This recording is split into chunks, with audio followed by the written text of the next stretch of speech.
The Philadelphia Eagles just made a roster move that might look minor at first glance, but when you dig a little deeper, it makes all the sense in the world. The team signed wide receiver and kick returner Xavier Gibson. And if you watch that game against the Rams, then you already know why this move is not only logical, it's necessary. Let's be honest, the Eagles' return game on Sunday was nothing short of a disaster. It was confusing, frustrating, and ultimately a major obstacle that held the offense back. Kickoff after kickoff, the team was trapped deep in their own territory, starting drives at the 15-yard line or worse. Not because of great defense by the Rams, but because the Eagles simply couldn't field a kick.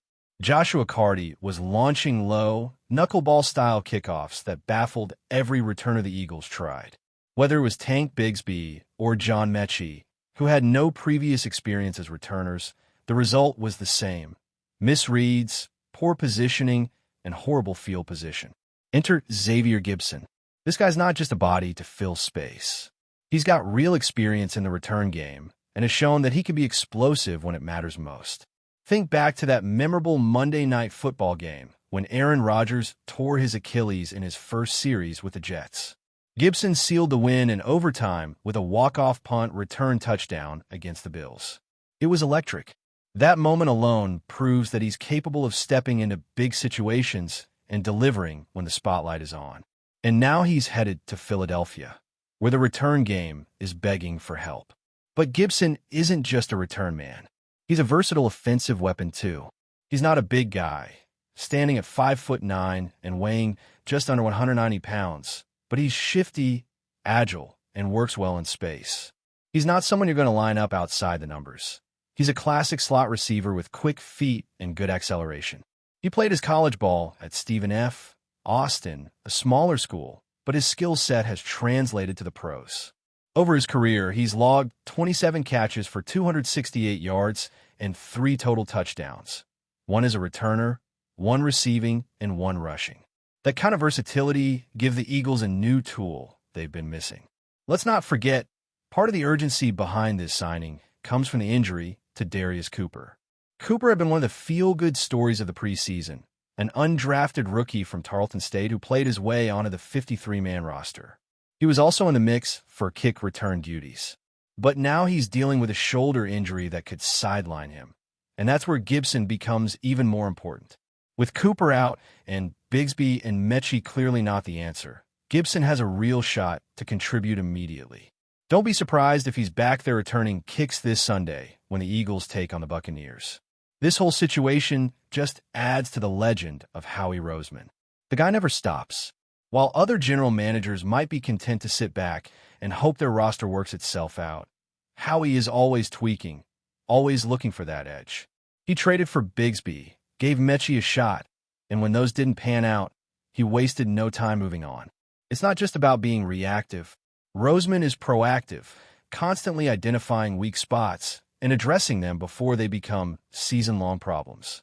That's exactly what this Gibson move is, a targeted fix for a glaring issue. And now, with Gibson in the fold, maybe the Eagles can finally clean up that return game. Because against the Rams, it was beyond bad. It was embarrassing. Nick Sirianni even took ownership of the mess, saying, "That's on me. We have to fix it." And he's right. If the Eagles want to contend this year, and let's be clear, the talent is absolutely there. They can't afford to keep giving up field position like that. Every drive matters. Every yard matters. And when you start drives backed up near your own end zone because you can't field a kick properly, you're already playing from behind. It's also worth noting that this isn't just a Philly problem. Across the NFL, kickers are experimenting with new techniques because of the updated kickoff rules. Those low, unpredictable kicks are becoming more common. And if you don't have a dependable returner, you're going to suffer. That's exactly what happened Sunday. The Eagles were completely unprepared. Now, they've got a guy who's seen those looks before and knows how to respond. Will Gibson be the full-time solution? That remains to be seen, but at least now they have a player with proven experience in that role. Shifting focus for a moment, let's talk about the offense. Because the other big storyline coming out of that Rams game wasn't just the return game disaster. It was the Jekyll and Hyde performance of the offense. The first half? Ugly. Disjointed. lacking rhythm and urgency. The second half? A completely different story. Jalen Hurts looked like an MVP again. The play calling was sharper, more aggressive. The Eagles pushed the ball downfield, spread the defense out, and played with purpose. It raised a lot of eyebrows and led to one huge question. Who was calling the plays in that second half? The answer finally came the next day. Nick Sirianni confirmed that Kevin Patullo was the one making the calls after halftime. And that may come as a surprise to some, especially given the whispers that Hurts himself had taken over the play-calling duties. But according to Sirianni, it was Patullo. That doesn't mean Hurts wasn't involved. In fact, Sirianni made it clear that Jalen has a huge say in what happens on the field, and his ability to read defenses in real time is a massive asset. But the adjustment in play calling was clearly led by Patullo, and it worked. Let's look at the numbers. After halftime, Jalen Hurts completed 16 of 22 passes for 204 yards, 3 touchdowns, no interceptions, and posted a quarterback rating of 140.9. That's elite. That's the kind of performance you expect from someone in the MVP conversation. And it wasn't just the stats. It was the command, the confidence, the tempo. The offense was suddenly alive, forcing the Rams to defend every inch of the field, both vertically and horizontally. That's the identity this team should lean into. Fast, fearless, and unpredictable. Even A.J. Brown said it after the game. We've got so many weapons on this team. Sometimes it feels like we're being too conservative. I don't think it should be that way. Let your killers be killers. Play fast, play aggressive. That's not just a quote. That's a message. A message to the coaching staff. A message to Sirianni. This team has firepower from Hurts to Saquon Barkley to A.J. Brown to Devonta Smith to Dallas Goedert. And let's not forget that offensive line, still one of the best in the league, even if they haven't quite hit their stride yet this season. The shift in mentality during that second half against the Rams was undeniable, and it raises expectations moving forward. The Eagles didn't just look good. They looked dangerous, like a team waking up to its full potential. And when you have a quarterback like Jalen Hurts leading that charge, everything changes. He's not just a dual-threat guy anymore. He's matured into a true field general, someone who can take control of a game and impose his will. That kind of second-half performance doesn't happen by accident. It comes from preparation, chemistry, and a willingness to adjust. It also comes from leadership, both from the coaching staff and from the guys in the huddle. What we saw was a quarterback and an offense finally breaking free from the slow, calculated style they had been playing with and letting it rip. That energy spread across the entire roster. You could see it on the sidelines. You could feel it in the way they celebrated big plays. And it all culminated in one of the most improbable, jaw-dropping wins in recent franchise memory. Down 26-7 with just over 12 minutes left in the third quarter, the Eagles had a win probability of less than 9%. That's practically game over. But instead of folding, they flipped a switch. They went on a 26-0 run, shutting down the Rams' offense and lighting up the scoreboard. Final score, 33-26. It was the kind of game that reminds fans why they love football in the first place, because anything can happen and momentum is everything. A huge turning point came with that Jordan Davis blocked field goal, which not only prevented points, but turned into a touchdown the other way. Seeing a guy of his size hit nearly 19 miles per hour while rumbling down the field was surreal. And the reaction? Pure chaos.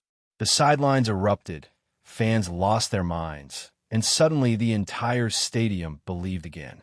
That moment alone will live in Eagles history as one of the wildest plays we've ever seen at Lincoln Financial Field. It wasn't just athleticism, it was a symbol.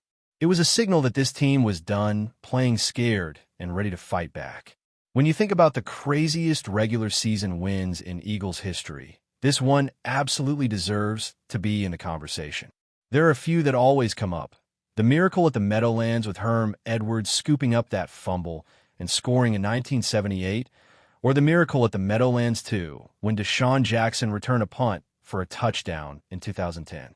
Randall Cunningham's comeback game at RFK Stadium when the Eagles were down 20-0 and he accounted for 5 touchdowns is another legendary moment. And of course, Jake Elliott's 61-yard game winner against the Giants back in 2017 stands out. But this Rams game? It's right there with them. Not just because of the comeback, but because of how complete the turnaround was. Offense, defense, special teams, everything clicked when it had to. And they did it against a really good Rams team, not some bottom feeder. The timing of the win also makes it more meaningful. The Eagles had started the season undefeated, but hadn't looked convincing. There were questions about whether they could hang with the best in the league, especially after some underwhelming offensive performances. This game silenced a lot of that noise. It showed that when they decide to open things up, they can go toe-to-toe with anybody. The only thing holding them back is themselves. That's both a good and a frustrating place to be, knowing you have all the pieces, but needing to put them together consistently. This game proved it's possible. Now the focus turns to the next test, a matchup against the Tampa Bay Buccaneers. Both teams are undefeated, both coming in hot, and the stakes are getting higher each week. But this isn't just another regular season game. For the Eagles, it carries extra weight. That's because recent history against Tampa hasn't been kind. In their last 7 meetings, the Eagles have just one win. They've been knocked out of the playoffs twice by the Bucs in the past few years, including an embarrassing loss in the wild card round where they managed only 9 points. It's a rivalry that has been brewing quietly, and now the Eagles have a chance to flip the narrative. To prepare for this, the Eagles are switching up their travel routine. They're heading to Florida earlier than usual to get used to the heat and humidity. Anyone who's played in Tampa in September knows how brutal that weather can be. It drains you, slows you down, and can be a huge disadvantage if you're not ready. By traveling early and possibly holding a workout on Saturday, the Eagles are trying to take control of every variable they can. It might seem like a small detail, but these kinds of adjustments matter, especially in tightly contested games. Weather forecasts are calling for highs in the mid-80s with a chance of rain, which is pretty standard for Florida this time of year. It won't be the worst conditions possible, but it'll still be a factor. The Eagles are a Northeast team, and they're built to play in the cold and the wind. Adjusting to the heat takes a toll.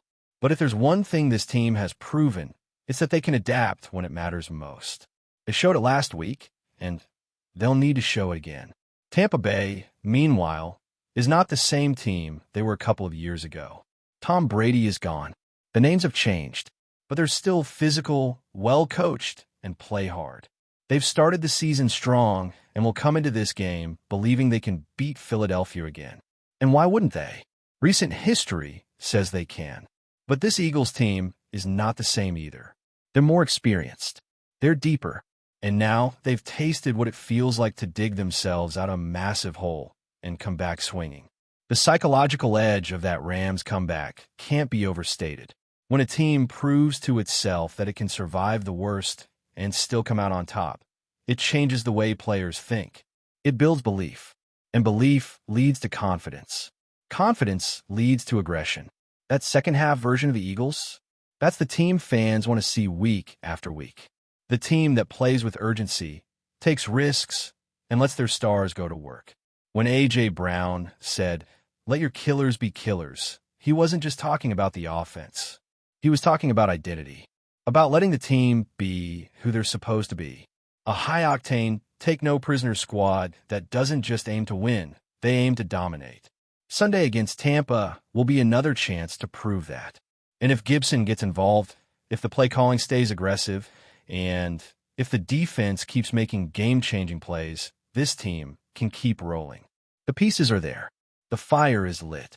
Now it's about consistency. Now it's about building on what they started in that second half in L.A. The rest of the league has taken notice. The Eagles are awake, and that might be bad news for everyone else. Before we continue, don't forget to subscribe to our channel and give this video a like.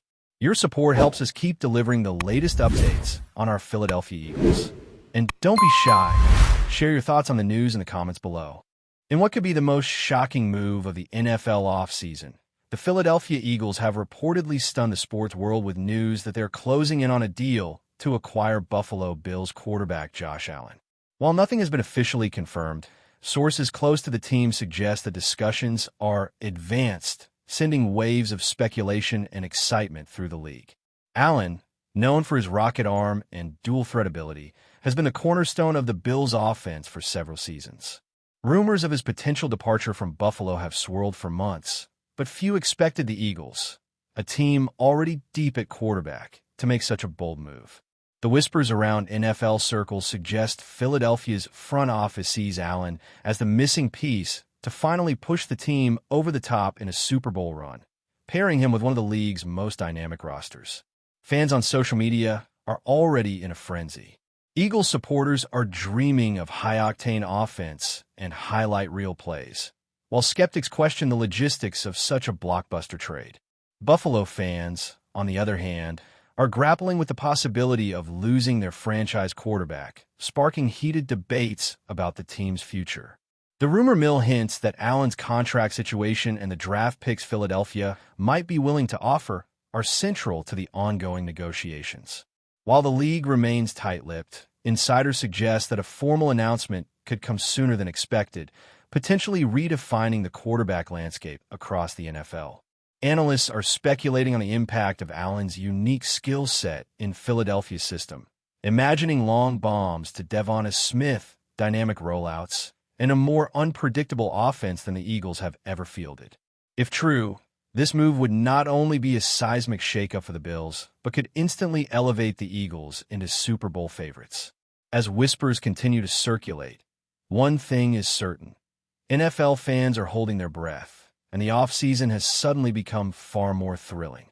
Whether it's a masterstroke by Philadelphia's management or just another tantalizing rumor, Josh Allen to the Eagles has become the hottest story in football, and nobody wants to look away. That's it for this update. If you enjoyed the video and want to stay updated with exclusive news about our Philadelphia Eagles, be sure to subscribe to our channel and hit that like button. We can't wait to hear your thoughts in the comments. See you in the next video.